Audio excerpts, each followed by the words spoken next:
people that I love and trust, and I can sense this in myself, constantly give me feedback that I'm too hard on myself. And as I think more about what's causing it, I know that it's fear-based, and I'm wondering what role fear should have in my guidance system, and when it's helpful and when it's overwhelming me. Well, first we want to say that all of your emotions are helpful, because without them, you can't feel when you're in sync with who you really are and what you really want or not. Your emotions are your way that you can know what vibrational frequency you've got going on and how it relates to what you're asking for. You see, if you hadn't lived life and evolved vibrationally, then there would be no gap for you to want to close. Another way of saying it is, if your inner being weren't so sure of how wonderful you are, you would never feel negative emotion. When you're hard on yourself, the reason that it feels so bad is because your inner being is appreciating you so much, which might make you want to say, hey, inner being, stop loving me so much, because when I don't measure up to the love that you have for me, I feel awful. So my being hard on me is because you're so not hard on me or so good to me. That's a good way to look at that, isn't it? Yeah.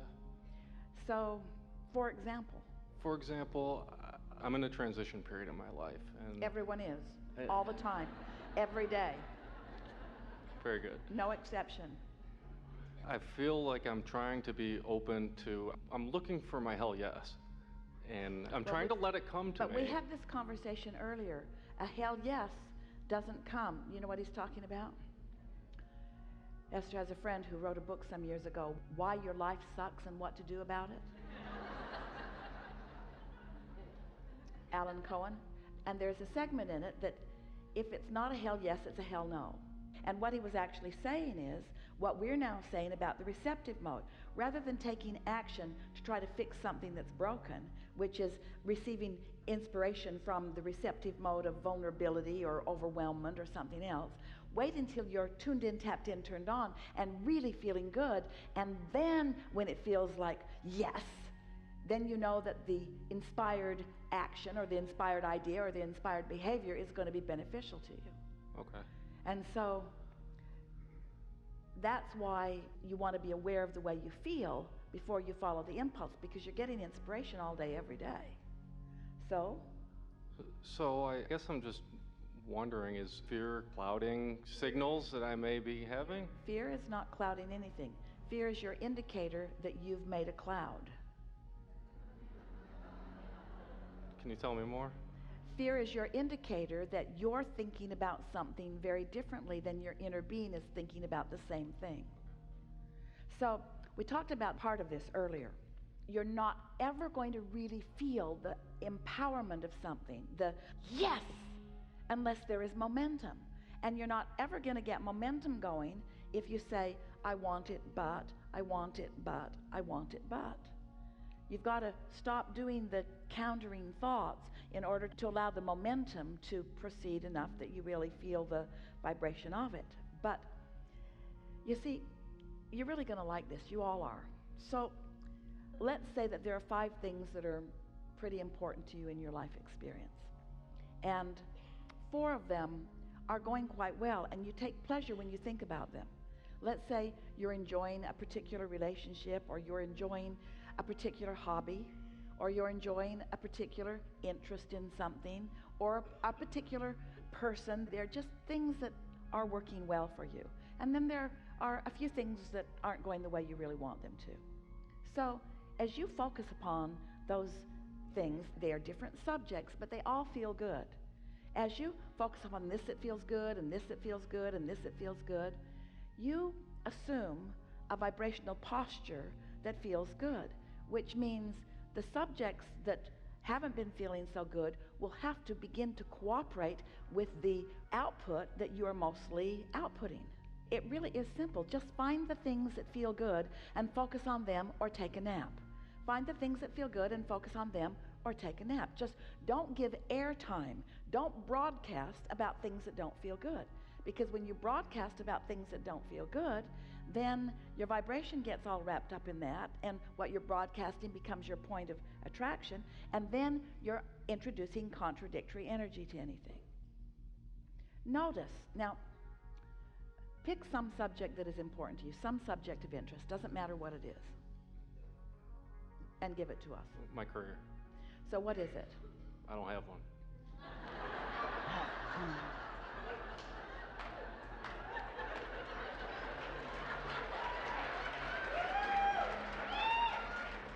So you just did exactly the opposite of what that whole long story was all about. So, didn't you? Yeah. So that's something that isn't the way you want it to be. Pick some subject that is the way you want it to be, something that interests you, something that you don't have any resistance or not much resistance about. My wife. All right.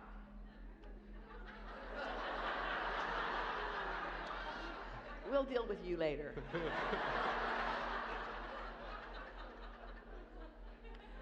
What is it about your wife that is easy for you to find something nice to think about? She instills confidence in me.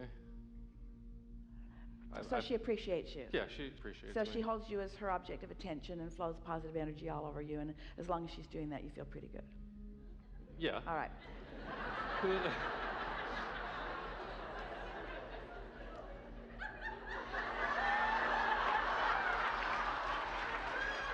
We're just playing with you because that's the conversation that we had earlier. So, what is it about her, other than the way she is holding you up, that you are enjoying? I feel ease when I'm with her. All right, so what else? Is she fun? She's fun. Yeah, we have similar interests. Is she clear-minded? Yes. What kind of similar interests? While she's here with me today. Anything else? We love traveling together. We enjoy going out and eating together. All right, so you feel kind of how that goes. And even though you're together, right now, that's far from a hell yes. Right. We know at one time it was a hell yes. Mm-hmm. And we're not saying that it cannot be. And we're not even saying that there's any reason to worry about it in any way, shape, or form. We're just saying right now the energy that you are presenting about it is sort of limp and sort of objective. So now let's take that subject, which is an easy subject to do this with, and let's turn it into a hell yes. Let's get some momentum going about it. Let's focus on it until you can feel momentum going about it. So, do you remember how you felt when you met? Vaguely. It was a long time ago. I was young. I was 8th grade.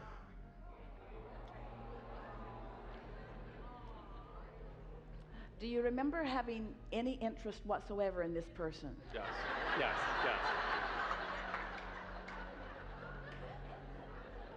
Did you say, I have no idea why I'm even saying this, but why don't we go somewhere? Is that how it happened? Yes. It was a long. We were friends before we were lovers. All right. So here we are. We're fast forward all this way. Okay. You have this relationship with this wonderful person, and like almost everything in your life, you're feeling pretty limp about it. And the reason that you're feeling pretty limp about it is not because you don't have keen interest, and not because this isn't an important subject, but because you, like almost everybody else to one degree or another, you've got this thing going where you think this and you think this and you think this and you think this and you think this and you think this. Or you think about something you want and something you don't want and something you want and something you don't want, so you don't allow the energy to begin to move. So we're going to stand in your shoes, and we're going to focus upon this person, and we're going to focus upon my, meaning you, relationship with this person, and we're going to do it with the singular intent of taking a subject that is rather resistance-free in the scope of human events. And therefore, it's something that has really good odds of the energy increasing about it. And we're going to focus in a way that you can actually feel the energy shift and the momentum ensue, and the feeling of enthusiasm come. So, there are so many people on this planet, and so many people that are interacting with one another. And I have a lot of relationships with a lot of people, but the person that is most significant in my life is, what's her name? Meredith. the person who's most significant in my life is Meredith. Meredith matters to me for so many reasons, some of them indefinable. I have this sense that long before I even knew Meredith, that I was living life, I was having experiences with other people, and I was identifying for myself the things that were important to me. And Abraham is putting these words in my mouth, but I can feel that there were intentions that I garnered from the life experience that I lived that caused me to ask for the specifics that Meredith answers, and they were in my vortex. And if there is something that is meant to be, that must surely be what it is, because my life caused me to ask for these things, and the meant to be-ness of it brought me Meredith. Now, at first it didn't feel that important or significant to me, because it honestly just felt like the next logical step. I'd done such a good job, sort of in my innocence of youth, that I'd put things in my vortex without even knowing that I'd done it. And the universe began doing what it does, bringing together the cooperative components. And there was, standing before me, this wonderful, wonderful, wonderful being who was in many ways just the next logical step, and in other ways the answer to everything that I had been asking for. Not just what I was asking for that far, but I came into this life experience intending to have such a partnership. And so there was momentum in my vortex even before I got here, even before I started having the experience that caused me to put Meredith in my vortex. So long before I even got into this physical body, I now believe that the components that Meredith is were in my vortex. And so this next logical step just happened to me. As the next logical step happened, I began to realize that there is so much more for me to discover. Because while it was the next logical step, because of the life that we began to live together, we began putting more and more and more into the vortex. And this Meredith is the most cooperative component. It is the meant to be-ness of all meant to be-ness, because she puts up with my placidness, she puts up with my limpness, she puts up with my beingness. She is a sort of unconditional lover in the sense that she must feel the meant to be-ness of this also. Is it possible that the two of us have come into this life experience with so many things that we've intended, and that we are satisfying those things in one another so powerfully and so step by step that we continue to find harmony that the friction isn't such that it makes me ask for big things, but the harmony and compatibility is such that it just keeps being the next logical step and the next logical step? I can't think of anyone with whom I could be moving and growing and becoming and evolving, that we could be step by step, pace by pace, assisting one another in the way that we are. I am so exhilarated about being in this time-space reality, discovering who I am with a partner like Meredith at my side. Now that's momentum, you see. Don't you feel that? Don't you feel that? And don't you know it? I do. Wasn't everything that we said exactly what you know? Yes. So the thing that you're being hard on yourself about is about being so often in alignment, but you're mad at yourself for not asking for more than just the next logical step. Maybe you are someone who's not letting your life get so out of alignment that you're asking for big things. Maybe your rockets of desires aren't coming from great lack or need. Maybe you are in tune enough that the next logical step is serving you extremely well. We'd say so. Don't compare yourself to what others are doing. Would you say that you are most often happy or sad? Happy. Would you say that you're most often centered or frazzled? Centered. Would you say that you are most often pleasant or unpleasant? I think pleasant. Would you say that you are more often optimistic or pessimistic? Pessimistic. About what? I think in general, my initial inkling is often upstream thoughts. But how does that square with the first questions that we ask you? We think that there's something from some strong influence in your experience that's caused you to doubt yourself. And we just want to point out to you how illogical that is when things are working out so well for you. And we think it's a misunderstanding of how the laws of the universe work. We think it's a misunderstanding that a lot of you picked up along your physical trail that says you should be paying a price and you don't feel like you are. You should be suffering and struggling and you don't think you are. And so because you're not paying the price of misery and unhappiness, you don't expect the results that others have promised will come from misery and unhappiness.